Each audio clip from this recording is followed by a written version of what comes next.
Situated in the southwestern corner of the Arabian Peninsula, Yemen is sometimes referred to as the Wild West of the Arab world. Mountains, tribes, drugs, a sectarian divide, and foreign meddling have come together into the toxic cocktail of civil war.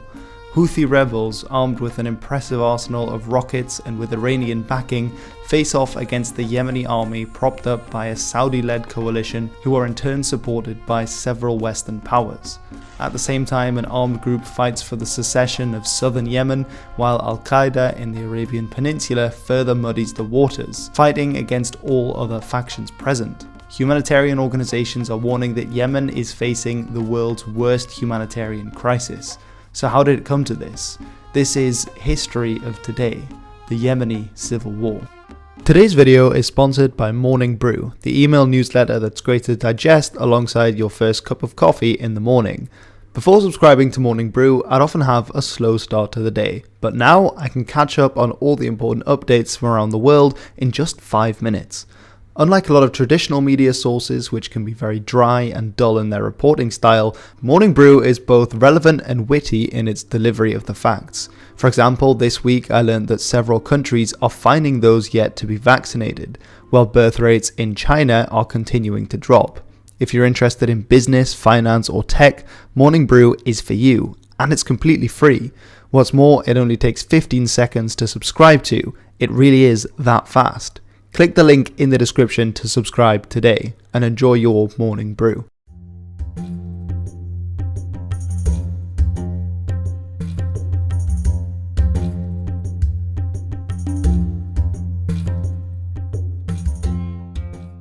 Yemen's early history saw many kingdoms and religions come and go. Christianity, Judaism, and finally Islam all left their mark.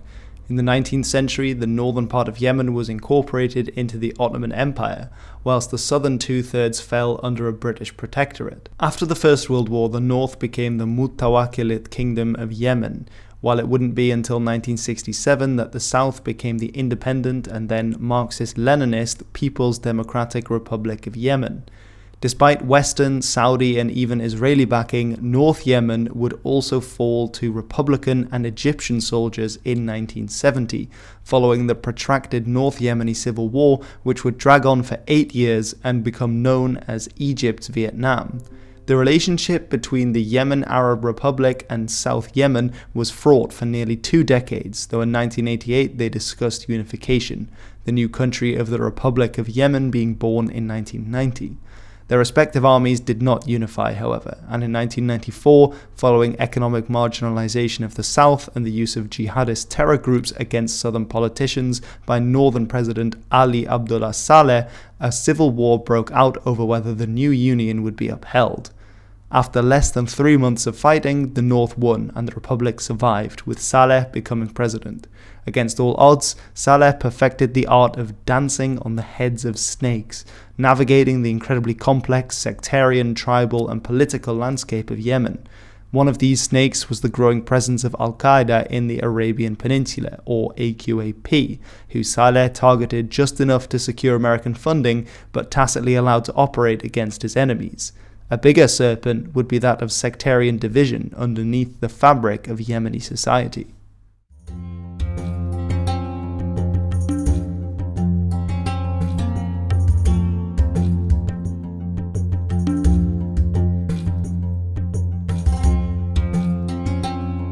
Today, almost all the Jews and a small number of Christians remain. Around 70 to 75% of the population follow Sunni Islam, the remaining 25 to 30% being adherents of Shia Islam. The Zaidi sect of Shia Islam had been dominant in northern Yemen's politics for around a millennium. That was until the overthrow of the Imamate in the 60s, at which point they feared the influence of the Saudi-backed Sunni Wahhabist lobby. Several policies of Sunnification were enacted by the government during this time to culturally undermine followers of Zaidi Shias. In the 90s, when the prominent Zaidi political party Al-Haq voiced support for southern secession, they were cracked down on by the northern authorities, prompting one of its members, Hussein al-Houthi, to flee first to Syria and later to Iran, there to form his own political and military movement, Believing Youth. The movement became more radicalized following the 2003 US-led invasion of Iraq and adopted as their slogan Al-Mut al-Amrika, Al-Mut Israel, Al-Lanat al-Yahud, Al-Nasr al-Islam, meaning death to America, death to Israel, curse the Jews, and victory for Islam.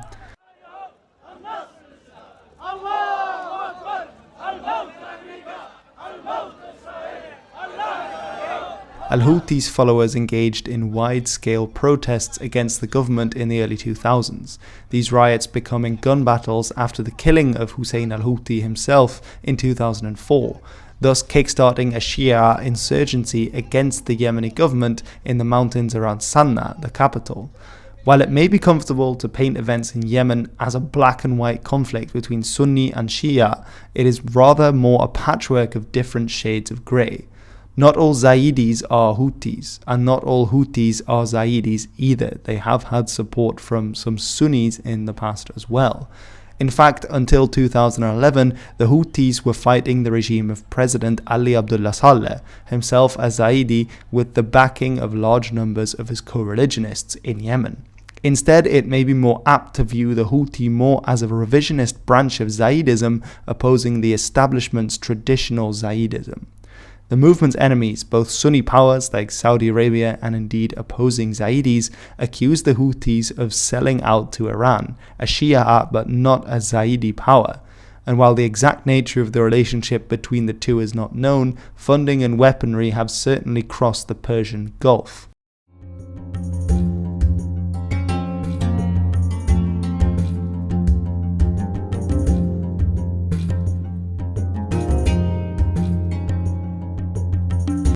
On the 17th of December 2011, Tunisian street vendor Mohamed Bouazizi walked into the middle of the street outside of the governor's office in Ben Arous, doused himself in gasoline and set himself on fire.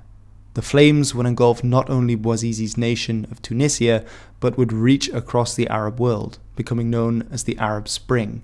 Yemen, whose dictator President Saleh had been in power since the unification of the country in 1990, would also not escape unburnt.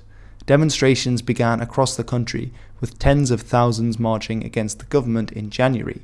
The Houthis, longtime enemies of the regime, voiced support for the demonstrations. By March, troops were routinely firing on those opposing Saleh's government in the streets.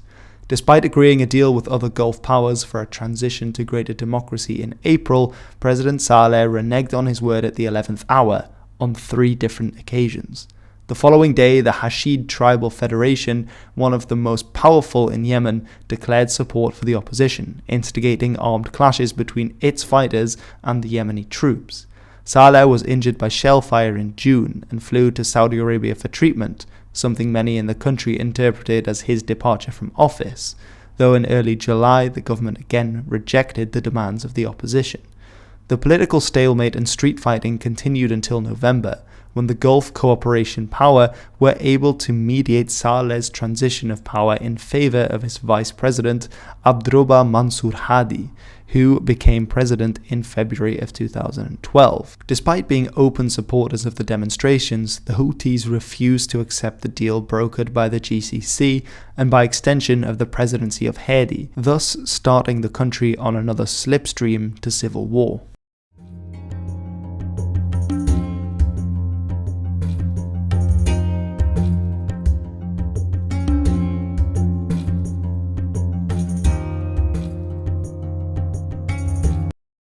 By 2014, all talks between the Houthis and the Hadi government had broken down. When street protests over the rising price of fuel broke out, the Houthis seized their chance and launched a major offensive against the Yemeni army, driving them out of the capital city of Sana'a in a matter of days. With the presidential compound controlled by their fighters, the Houthis forced Hadi to sign an agreement creating a new government in which they held larger stakes. However, when the government announced plans to federalize Yemen into 6 districts, the Houthis once again captured Hadi and placed him under house arrest. Hadi subsequently tendered his resignation in protest. The Houthis dissolved the Yemeni parliament and announced the creation of a revolutionary committee. At the same time, ousted President Saleh called on Hadi to go into exile, urging those units of the Yemeni army still loyal to him to resist Hadi's supporters. These troops fought against Hadi's forces in the airport of Aden, a city to the south, but were driven back. Houthi warplanes bombed Aden in retaliation. Hadi managed to escape from his captivity in Sana'a and travelled to the new capital in the south, Aden, to mount resistance against the Houthi takeover, which he now described as completely illegitimate. The battle lines of a new civil war were shaping up, as those loyal to Hadi grouped in the south, while the Houthis controlled the northwest and, together with army units loyal to former President Saleh, made inroads towards Aden. As is ever the case with Yemen, however, things were more complicated. Since the South's unsuccessful bid for secession in 1994, independentist sentiment had remained, though it was continually suppressed by the central government. With the outbreak of war in 2014, the Southern movement saw its chance and rose up in arms once again, backing Hadi's forces against the Houthis and pro-Saleh forces, at least for now. At the same time, Al-Qaeda in the Arabian Peninsula, following failed campaigns and successful police crackdowns against them in Saudi Arabia, had relocated to Yemen. There it became embroiled in the civil war in an attempt to carve out an Islamic emirate of their own. On the 25th of March, the Battle of Aden began in proper, with Houthi forces flooding the suburbs with their own troops. All seemed lost for Hadi, who put out to sea in a boat and hoped for a favourable tide to save him.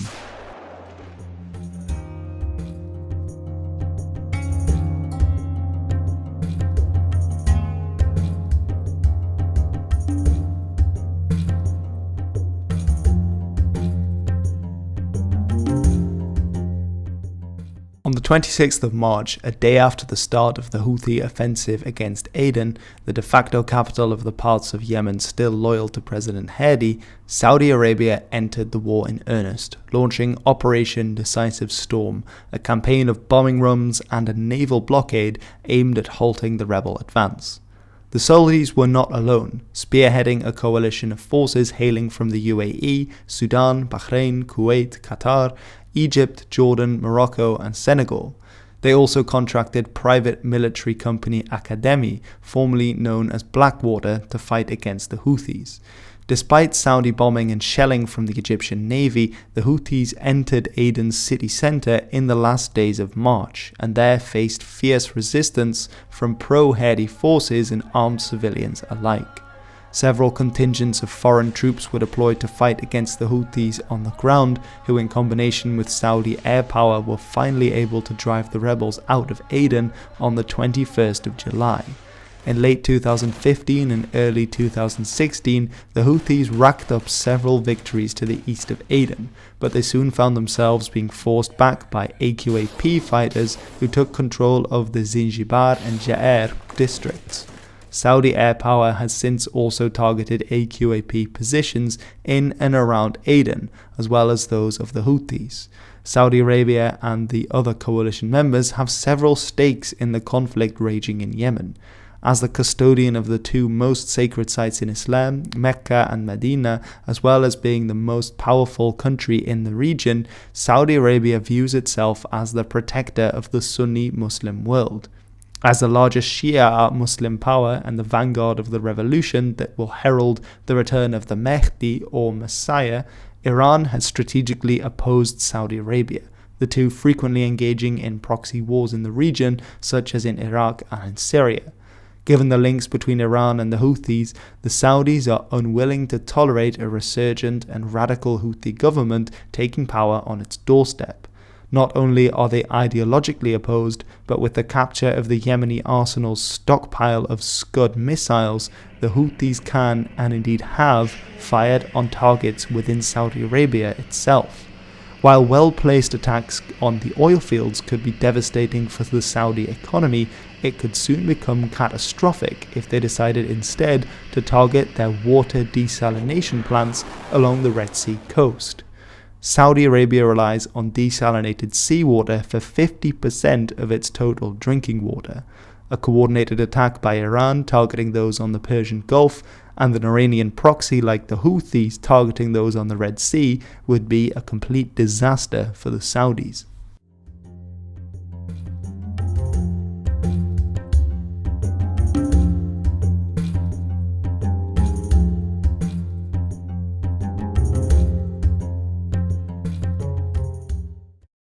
Saudi use of air power in the war has been strongly criticized, as has the assistance provided to them by the United States, United Kingdom and others in providing them with coordination, arms and funding. There are frequent reports of war crimes being committed, as bombing runs have also targeted civilian areas under Houthi control as well as military installations. For example, on the 8th of May, a Saudi spokesperson declared the entire governorate of Sana'a, some 50,000 civilians, as a military target. Human Rights Watch responded, saying that this not only violated the laws of war prohibition against placing civilians at particular risk by treating a number of separate and distinct military objectives as a single military target, but also the prohibition against making threats of violence whose purpose is to instill terror in the civilian population. Human Rights Watch also accused the Saudi-led coalition of engaging in double and even some triple tap attacks, where a first round of bombing is followed by a second several minutes later in order to create further casualties by killing any wounded and first responders addressing those caught in the initial attack. A triple attack also involves an attack on a hospital where those wounded are then taken. Needless to say, this constitutes a war crime. Civilian infrastructure such as water and electrical plants are heavily targeted by the air forces, not only adding to civilian deaths but also exacerbating a growing humanitarian crisis. That isn't to say that the Houthis are innocent of this kind of attack either, indiscriminately launching drone and missile attacks on civilian areas with no regard to innocent lives are common practice on both sides in this war. The coalition blockade has also stopped humanitarian aid and medical supplies reaching Yemen, and in 2016 the United Nations Office for the Coordination of Humanitarian Affairs reported that some 21 million Yemenis, that's around 85% of the total population, were in need of some form of humanitarian aid. In 2016, there was also a cholera outbreak in Sana'a and Taiz, which was likely caused as a result of the shortages created due to the blockade. At the end of 2021, the United Nations estimated that 70% of the total casualties of the war were minors under the age of 5, totaling around 259,000 children. Save the Children has also calculated that around 85,000 children died as a result of starvation alone. Official casualty counts ceased in 2015, though the number of civilian dead are likely in the hundreds of thousands from a variety of causes.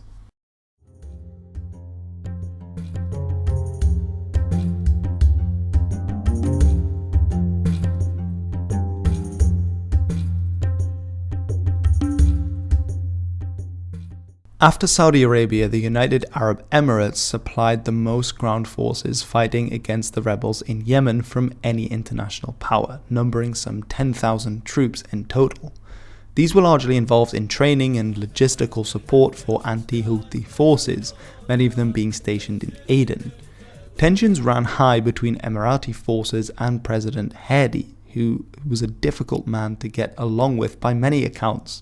He subsequently dismissed the governor of Aden, Aidarus al-Zubaydah, who held close ties with the UAE. Al-Zubaydah had been popular in the city and protests broke out, followed by calls for secession.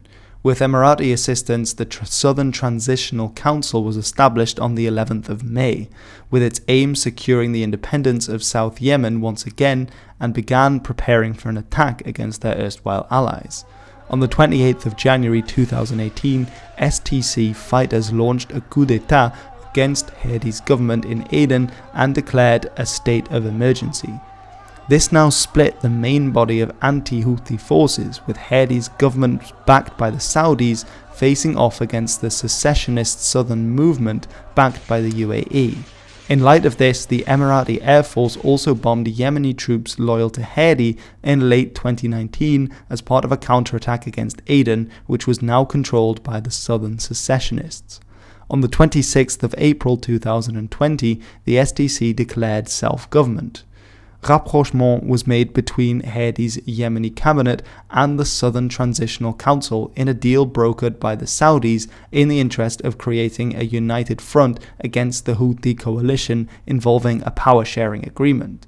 However, within several months, forces loyal to Hadi attacked separatist positions in Zinjibar on the 11th of April 2020, prompting further infighting in the south. At present, the former allies remain at loggerheads.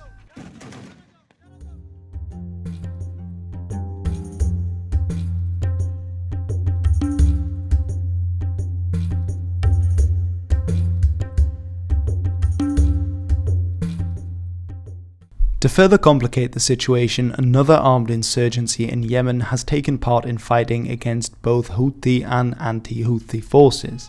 Al-Qaeda in the Arabian Peninsula is often cited as the organization's most powerful branch, using the country as a launchpad from which to carry out attacks on a domestic and international level. The attacks on the French satirical magazine Charlie Hebdo's headquarters on the 7th of January 2015 were carried out by AQAP fighters. 3 months later, on the 2nd of April, AQAP forces launched an assault against the city of Mukalla on the southern Yemeni coast and succeeded in capturing it within 2 weeks. Not only did they capture a Yemeni city for the first time, they also made off with some $120 million in cash. They continued their offensive against pro-Hadi forces, capturing Zinjibar and Ja'ar. In an assault on the Abyan Governorate in December of 2015, they were also able to unite their two territories and establish an emirate. This wasn't to last, as on the 24th of April 2016, Emirati troops recaptured the city of Mukalla in 36 hours. The role of AQAP in the Yemeni conflict in the following years has been somewhat difficult. Al Jazeera reported that they had even signed secret deals with Saudi Arabia, their sworn enemy, in order to more effectively counter the Houthis, as well as for others to surrender their arms and leave the cities they'd captured. Nevertheless, coordination of Emirati and Yemeni troops on the ground, as well as a prolonged drone campaign by the US, has weakened the group and halted any long-standing attempts to seize territory. Islamic State has also claimed several attacks, largely suicide bombings against Shia targets, during this conflict in Yemen. They have targeted both the Houthis, pro-Hadi forces, and AQAP positions. Basically, everyone is fighting against everyone.